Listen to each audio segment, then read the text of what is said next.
સામાન્ય રીતે સ્મશાનમાં લોકો આવતા ડરતા હોય છે, કારણ કે સ્મશાનમાં ખૂબ જ શાંતિ હોય છે અને કહેવાય છે કે સ્મશાનમાં ભૂત પ્રેતનો વાસ હોય છે. પરંતુ આ જે સ્મશાન છે કે તેમાં લોકો ભૂતિયા ચા એટલે કે એવી જગ્યા છે કે જ્યાં લોકો ચા પીવા સ્પેશિયલી આવતા હોય છે. આજે એવી વાત કરીશું કે જ્યાં લોકો સ્મશાનમાં આવે તો છે, પરંતુ ન માત્ર પોતાના પરિવારજનોને અગ્નિદાહ આપવા માટે, પરંતુ અહીંયા બેસીને ચા પીવા માટે આવે છે. એટલે આજે TV30ના ડિજિટલ પ્લેટફોર્મમાં આપણે વાત કરીશું કે અમદાવાદનું એવું એક સ્મશાન કે જ્યાં લોકો આવે છે ભૂતિયા ચા પીવા માટે. સામાન્ય રીતે જે જગ્યાએ જતા લોકોના પગ ધ્રુજે છે, જ્યાં રાત્રે જવાની કોઈ હિંમત નથી કરતું, અમદાવાદના એ જ સ્મશાનની વચ્ચે છેલ્લા 6 વર્ષથી ધમધમી રહ્યું છે એક અનોખું ભયાનક કેફે.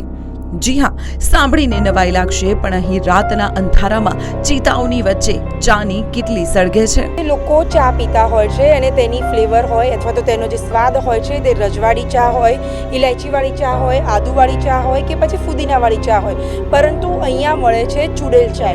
જી હા, ચોક્કસથી તમે જે સાંભળી રહ્યા છો સાચી વાત છે. અહીંયા મળે છે ભૂતિયા ચા, ચૂડેલ ચા અને ખાસ ડાયન ચાય, તાંત્રિક ચાય, ભૂત ચાય, મુર્દા ચાય. તમે આ જોઈ શકો છો કે ભયાનક ટી સ્ટોલ, એટલે કે અહીંયા જે ચાના અલગ અલગ પ્રકાર છે કે સ્પેશિયલ અસ્થિ ચાય, કબ્રસ્તાન ચાય, પ્રેતાત્મા ચાય, આવા નામો લગભગ જનરલી સાંભળીને લોકો ડરી જતા હોય છે, પરંતુ અહીંયા લોકો આ ચા પીવા માટે આવતા હોય છે. કારણ શું છે તેનું, કેમ આવા લોકો જે છે જે ચા પીવા માટે અહીંયા આવે છે અને આ વિચાર કેવી રીતે આવ્યો, સૌથી પહેલાં તો તેના વિશે વાત કરીશું. सबसे पहले तो यहाँ पे जो चाय मिलती है उसका नाम है भूतिया चाय या फिर डायन चाय. ऐसी चाय क्यों है? देखिए, ये मैंने एक मेनू नाम दिया है क्योंकि ये भूत चाय, चुड़ैल चाय, डायन चाय, ये मैंने एक बैनर पे मेनू नाम दिया है ताकि लोगों के अंदर से डर निकल जाए. लोग अंधविश्वास में फंसे पड़े हैं, तो उन अंधविश्वास को तोड़ने के लिए एक छोटा सा मेरा प्रयास है, लोगों के अंदर से डर निकालना. और तांत्रिकों के चक्कर में जो लोग फंसे पड़े हैं, डोंगी बाबाओं के चक्कर में फंसे पड़े हैं, जैसे कि लोग बोलते हैं ना गुजराती में डोंगी बुआ जी होते हैं, ऐसा ऐसे बहुत सारे मतलब बाबा भरे पड़े अंधविश्वास के जो लोगों को बर्बाद कर रहे हैं. तो उन चीज़ से बचाने के लिए मैंने कि छोटा सा प्रयास है मेरा, लोगों के अंदर से डर निकालने का. अच्छा, आप यहाँ पे रहते हो, आपको डर नहीं लगता क्योंकि आप यहाँ पे रहते हो और ये जो स्मशान है पीछे बहुत सन्नाटा है, और आपको ये विचार जो है कि यहाँ पे ऐसा टी स्टॉल खोलने का, कहाँ से आया आपको ये विचार? देखिए, मुझे तो पहले डर लगता था, बहुत साल पहले 35 साल हो गए यहाँ पे आना जाना, मेरा 7 किलोमीटर से आना जाना है. टी स्टॉल मैंने 6 साल हुए लगाने के लिए, लेकिन पहले लोगों के यहाँ से आसपास के लोगों से सुना था कि ये बहुत ही खतरनाक जगह है. लेकिन मेरा उसूल रहा है, मेरा एक विचारशील ऐसा मैं व्यक्ति हूँ, जागरूक मैं व्यक्ति हूँ. कोई चीज़ को मैं मानता नहीं हूँ, क्योंकि मानना एक झूठ है, पहले जानना सीखो. तो जानना भी पक्का होना चाहिए, खुद अनुभव करो. लेकिन मैंने यहाँ पे अनुभव किया तो मुझे ऐसा कुछ लगा नहीं है और मेरा डर निकल गया. और लोगों के अंदर से डर निकालने के लिए भी मैं प्रयास कर रहा हूँ. आइए, ऐसा कुछ है नहीं है और बिंदास चाय पीजिए, भूतों वाली चाय का मजा लीजिए. તમે અત્યાર સુધી આદુવાળી ચા, ઇલાયચી ચા કે મસાલા ચા તો ઘણી પીધી હશે, પણ શું તમે ક્યારે ભૂતિયા ચા, ચૂડેલ ચા કે સ્પેશિયલ પ્રેતાત્મા ચા વિશે સાંભળ્યું છે? એટલું જ નહીં, અહીં ચાની સાથે ખાવા માટે મળે છે કંકાલ બિસ્કિટ. અમદાવાદના સરદારનગર સ્મશાનમાં આવેલી આ નાનકડી કિટલીના અજીબો ગરીબ નામો જ આખા શહેરમાં ચર્ચાનો વિષય બન્યા છે. નામ સાંભળતા જ ભલભલાના મનમાં ફાળ પડે, પણ સ્વાદના રસિયાઓ અહીં ખેંચાઈ આવે છે.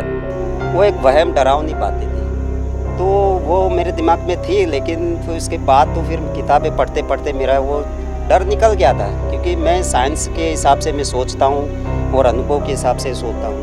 तो ऐसा अनुभव तो ऐसा कुछ आवाज़ें आती रहती थी पर, लेकिन वो जानवरों की, जीव जंतुओं की आवाज़ होती थी, उससे इंसान घबरा जाता था. मैं खुद भी थोड़ा बहुत घबरा गया था, लेकिन ऐसी कोई बात नहीं थी, उससे मेरा डर निकल गया था. કે લોકોનું માનવું હોય છે કે સ્મશાનમાં બપોર બાદ, સાંજ બાદ ન જવું, એક શાંતિ હોય છે, પરંતુ આ એવા વ્યક્તિ છે કે જે સ્મશાનની વચ્ચે જ બેસીને, કબરની આજુબાજુ બેસીને તેઓ પુસ્તક વાંચતા હોય છે અને ચાનો સ્ટોલ પણ બનાવ્યો છે. એટલે કે જે ભૂતિયા ટી સ્ટોલ છે તેની પાછળનું આ એક રહસ્ય છે કે લોકોનું માનવું છે કે સ્મશાનમાં અલગ અલગ પ્રકારના અવાજ આવતા હોય છે, પરંતુ તેમનું માનવું છે કે આ સ્મશાનની અંદર એવું કંઈ છે નહીં, કારણ કે તેમના મનનો જે ડર છે તે ક્યાંય નથી. એટલે કે જો માણસના મનમાંથી ડર જતો રહે તો ચોક્કસથી તે કોઈ પણ જગ્યાએ બેસીને કોઈ પણ કાર્ય કરી શકે છે.